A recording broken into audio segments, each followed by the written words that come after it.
ஆதவர்ஜுனா சவால் டர்ராய். தமிழ்நாட்டுல எல்லாமே சேஞ்ச் ஆயிடுச்சு. உங்க நகையையும் சேஞ்ச் பண்ணுங்க. உங்க பழைய நகைக்கு கிராமுக்கு 150 ரூபாய் கூடுதலா வாங்கி புது நகை எடுத்துக்கோங்க. அதே கம்மி சேதாரம் தான் உங்க லலிதால மட்டும்தான். ஆச்சி மசாலா, எந்த சமையலும் ருசி தேடும் ரகசியம் 20 ரூபாய். என்னை வாழ வைத்துக் கொண்டிருக்கும் யூடியூப் சேனல் நேயர்களுக்கு நன்றியும் வணக்கம். சிறிய படங்களை ஊக்குவிக்க இந்த அரசு என்ன செய்ய போகிறது? இன்னைக்கு தமிழ் சினிமாவுடைய நிலைமை ரொம்ப டேஞ்சராக போயிட்டுருக்கு. அதாவது உற்பத்தி அதிகம், அதில் எந்த சந்தேகமே இல்லை. வாரத்துக்கு 5 படம் ரிலீஸ் ஆகுது. அது இல்லாமல் மலையாளத்திலிருந்து மொழிமாற்றம் செய்ய படங்கள், கன்னடத்திலிருந்து மொழிமாற்றம் செய்யப்படும் படங்கள், தெலுங்கிலிருந்து மொழிமாற்றம் செய்யப்படும் படங்களும் வருது. ஆக எந்த படம் பார்ப்பது என்று மக்கள் குழம்பி போயிருக்கிறார்கள். தியேட்டர் கிடைக்கிறதே இல்லை. சிறிய பட்ஜெட் படங்களுக்கு தியேட்டர் கிடைப்பதே இல்லை. ஒரே நாளில் படத்தை தூக்கிடுறாங்க. ஒரு படத்துக்கே ஆள் வருவதில்லை. இதற்கு பல காரணங்கள் இருக்குது. டிக்கெட் கட்டணம் அதிகம், ஸ்நாக்ஸ் கட்டணம் அதிகம், பார்க்கிங் சார்ஜ் அதிகம். ஒரு நடுத்தர குடும்பத்தால் ஒரு தியேட்டரில் போய் ஒரு படம் பார்த்துட்டு வரணும்னா 2000 ஆகுது. 2000 ரூபா ஒரு படத்தை பார்க்குறது செலவு பண்ண முடியுமா? பொழுதுபோக்குக்கு 2000 தேவையா என்று பலர் யோசிக்கின்ற காரணமாக சினிமா தியேட்டருக்கு வருமானம் குறைஞ்சி போச்சு.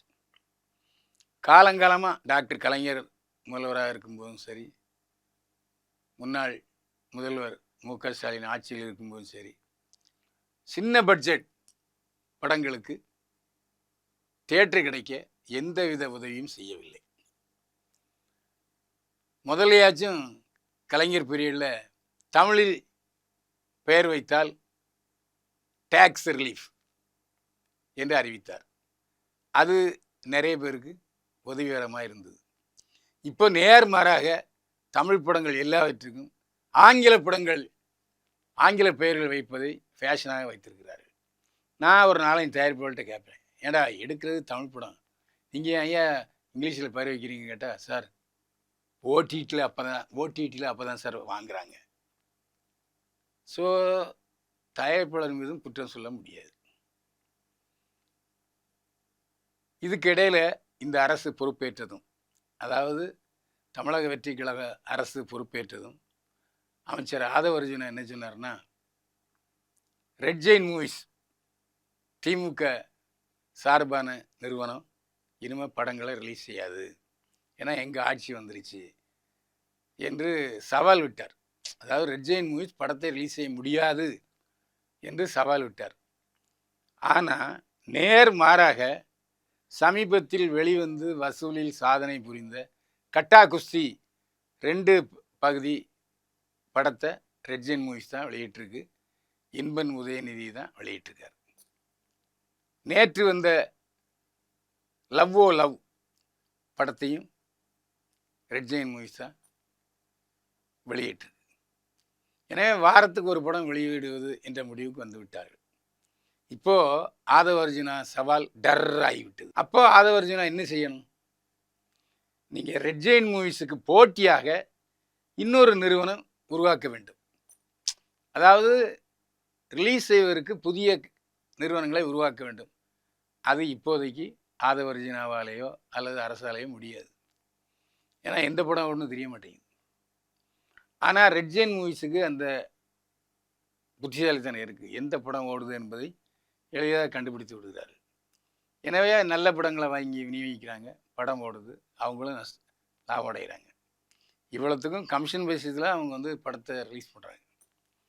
இப்போ நாம் என்ன சொல்கிறோன்னா, பல தயாரிப்பாளர்கள், விநியோகஸ்தர்கள், நடிகர்கள் கேட்டுக்கொண்டு எனக்கு இடங்க அவங்க என்ன சொல்கிறாங்கன்னா, தயவு செய்து தமிழ்நாட்டில் உள்ள எல்லா தியேட்டர்களிலும், மால் தியேட்டருக்கு கூட நீங்கள் விட்டுலாம், மால் தியேட்டர்களை தவிர்த்து மற்ற தியேட்டர்களில் மாதம் ஒரு வாரம் கண்டிப்பாக பட்ஜெட் படத்தை ரிலீஸ் பண்ணி ஆகணும்.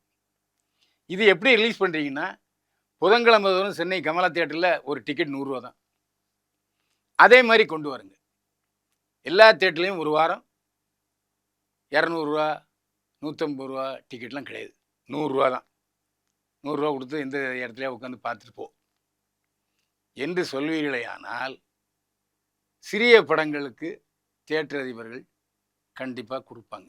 ஏன்னா அரசு உத்தரவு வந்தால் அரசு உத்தரவுக்கு கீழ்ப்பட்டு கொடுப்பார்கள். இல்லையா, இன்னொரு கூடுதல் தகவல், கூடுதல் சலுகை, அந்த சிறிய பட்ஜெட் படங்களுக்கு வரி கிடையாதுன்னு சொல்லுங்க.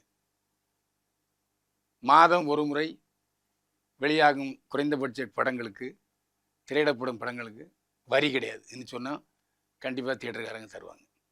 இந்த ரெண்டில் ஏதாவது ஒன்று செஞ்சு, இல்லை ரெண்டையுமே செஞ்சாலும் நிச்சயமாக குறைந்த பட்ஜெட் படங்கள் வெளிவருக்கு உறுதுணையாக இருக்கும். இதை போய் சம்பந்தப்பட்ட அமைச்சரிடமோ அல்லது முதல்வரிடமோ சொல்லுவதற்கு ஏன் தயாரிப்பாளர் தயங்குகிறார்கள் என்பது நமக்கு தெரியல. ஏன்னா தயாரிப்பாளர் சங்கம் 2 படம் எடுக்குது. நடப்பு தயாரிப்பாளர் சங்கம் ஒன்று, தமிழ் திரைப்பட தயாரிப்பாளர் சங்கம்னு ஒன்று பிரிஞ்சு கிடக்கு. எனவே தான் இந்த யோசனையை தயாரிப்பாளர்கள் சார்பிலும், விநியோகஸ்தர்கள் சார்பிலும், நடிகர்கள் சார்பிலும் நாம் வைக்கிறோம். தயவு செய்து முதல்வர் தளபதி விஜய் இந்த விஷயத்தில் கவனம் செய்து, அவர் பிறந்த தாய் வீடான தமிழ் சினிமாவுக்கு அவர் கண்டிப்பாக செய்யணும். ஏன்னா அப்படி செய்யும் பட்சத்தில் தமிழ் திரையுலகம் கையெடுத்து கும்பிடும். நீங்கள் நல்லா இருக்கணும், நாடு முன்னேறன்னு வாழ்த்தும். சரி, இதுக்கு முன்னால் ஏதாவது இப்படி நடந்துச்சான்னா ஆமாம், முதல்வர் புரட்சி தலைவராக அப்போ இருந்த காலத்தில் முதல்வராக இருந்த பொழுது நிறைய தியேட்டர்களில், ஒரு 40% தியேட்டர்களில் ஆங்கில படங்களும் இந்தி படங்களும் தான் வெளியிட்டு கொண்டிருந்தார்கள். அந்த தியேட்டர் இந்தி படம் தான் ஓடும், இந்த படம் இங்கிலீஷ் படம் தான் ஓடும் என்று இருந்தது. இந்த தியேட்டர்களெல்லாம் தமிழ் படத்துக்கு வாய்ப்பு தர மாட்டாங்க. இந்த தியேட்டர்களில் தமிழ் படம் திரையிடாது. எனவே முதலமைச்சர்கிட்ட தமிழ்நாடு திரைப்பட தயாரிப்பாளர் சங்கம் கோரிக்கை வச்சாங்க. உடனே அவர் என்ன செஞ்சாருன்னா, மாதத்துக்கு ஒரு நாள் தமிழ் படம் கண்டிப்பாக வெளியிட்டே ஆக வேண்டும் என்று உத்தரவு போட்டார். அதற்கு பிறகுதான் சென்னை சஃபயர், அப்புறம் நட்ராஜ், அங்கே திருவல்லிக்கேணியில் ஸ்டார் தியேட்டர்லாம் தமிழ் படம் போட ஆரம்பித்தாங்க. எனவே முன்னுதாரணமாக புரட்சியாளர் எம்ஜிஆர் இந்த உத்தரவை போட்டிருக்கார். எம்ஜிஆர் வழிநடப்பாக சொல்லும் தளபதி ஜோசப் விஜயும் இதை கண்டிப்பாக செய்வார். ஜனநாயகன் ஏ சர்டிஃபிகேட்டோடு வருகிற 23ஆம் தேதி வெளியாகிறது. இது தயாரிப்பாளர் தரப்பு செய்தி. ஜனநாயகன் படத்துக்கு பல கட்டுகள், அதில் ஒரு 12 கட்டு போல் கொடுத்துருக்காங்க. கட்டு கொடுத்த பிறகும் ஏ சர்டிஃபிகேட்டுடன் வெளியாகிறது ஜனநாயகன். இது விஜய் ரசிகர்களுக்கும் தமிழ்நாடு வெற்றிக்கழக தொண்டர்களுக்கும் இனிக்கும் செய்தி மட்டுமல்ல, எல்லோருமே ஜனநாயகன் படத்தை பார்த்து விட வேண்டும் என்ற ஆவலில் இருக்கிறார்கள்.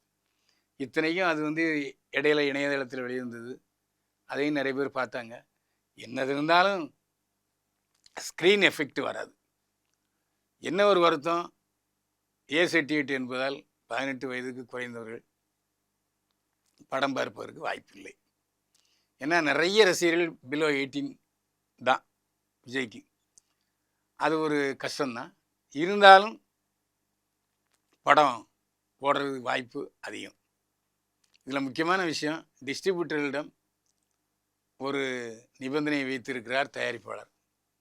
அதாவது எல்லாரும் எம்ஜி வாங்கணும், அவுட்ரேட் முடியாது, எம்ஜி நாங்கள் சொல்கிற கட்டணத்தை கொடுங்க, படம் ஓடலாம் திருப்பி தந்துடுவோம் அப்படின்னு சொல்லியிருக்காரு.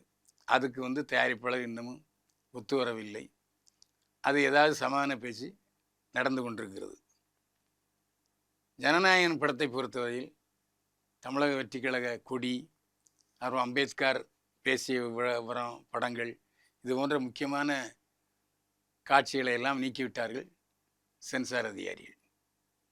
சென்சார் தரப்பே ஏ சர்டிஃபிகேட்டை நாங்கள் கொடுத்திருக்கிறோம் என்பதை அறிவித்திருக்கிறது. எது எப்படியோ பல்வேறு போராட்டங்களையும் தடைகளையும் சந்தித்த ஜனநாயகன் வர 23ஆம் தேதி வெளியாவது உறுதியாகிவிட்டது.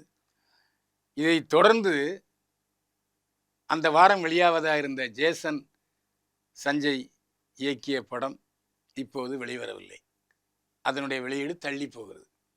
அப்பா படம் வருது, அதனால மகன் படம் தள்ளி போகுது. இதுதான் லேட்டஸ்ட் தகவல். தமிழ்நாட்டுல எல்லாமே சேஞ்ச் ஆயிடுச்சு. உங்க நகையையும் சேஞ்ச் பண்ணுங்க. உங்க பழைய நகைக்கு கிராமுக்கு 150 ரூபாய் கூடுதலா வாங்கி புது நகை எடுத்துக்கோங்க. அதே கம்மி சேதாரம் தான் உங்க லலிதால மட்டும்தான். ஆச்சி மசாலா. எந்த சமையலும் ருசி தேடும் ரகசியம் 20 ரூபாய்.